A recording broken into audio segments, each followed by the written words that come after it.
specifically now, and your sector more than any other sectors, things are changing rapidly every day. There's a new skill set, there's a new app, there's a new technology that one has to learn.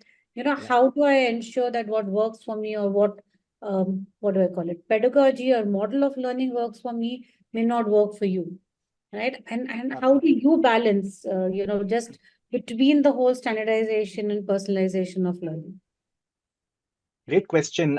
Just to share something else, Neeti, I'm also pursuing my doctorate, and it is on personalization of learning in corporate. So your question connects with both Hang what I on, do in work life and academic life.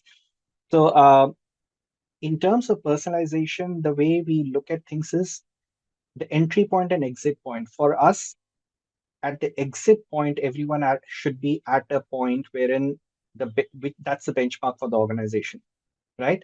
However, the entry points of people can be different depending on what experience or knowledge they already bring to the table. So that's the primary benchmark for us when we are trying to personalize anything.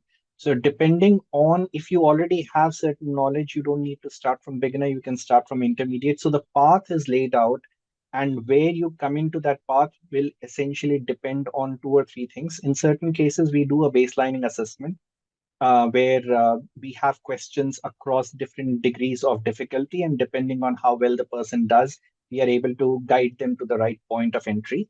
In certain other cases, we take feedback from business itself, trying to understand how these people are doing in a particular space so that they can tell us where this person should enter. What we are very careful of, Neeti, is professionals are already short of time, and if we do not utilize their time on value addition learning, then they lose interest in learning. So we want to get them in the path at the right point so that they can pick it from there and then move up the value chain. Another piece that we are doing is we have a skills framework within the organization where we are trying to, for each role, we have identified what are the benchmark skills along with what competency level is required in those skills.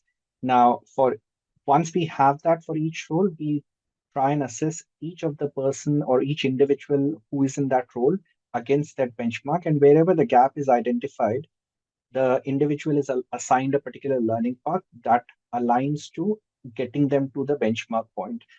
So, for example, for solution architects, we have a set of skills along with competency levels. Wherever they are, an individual solution architect is slightly behind the benchmark requirement, we assign that particular learning path to him or her, and they are able to upskill themselves and get there. So that's how we are trying to personalize. The final piece that I would say in terms of personalization is we have also tied up with Udemy, a content library. So what it does is it gives people the flexibility to pick and learn what they want to learn at the pace. One of the leaders that I was interviewing for my research said that look at personalization as a spectrum with one size fits all on one end and personalized to each individual's requirement at the other end. And in between, you have different degrees of personalization. So it could be business unit based, it could be role based, it could be rank based. A lot of things lie in between. And what we are trying to do is bring in these degrees to make it scalable. In a lot of cases, it could be role based personalization. So it's not driven down to an individual's need, but to a particular role. And in certain other cases where content library can support the learning needs, it can even be drilled down to an individual's need. So that's how we look at personalization, and that's something which is a scalable model. Doing it at an individual level for the entire organization across all skills is at least for now is not scalable.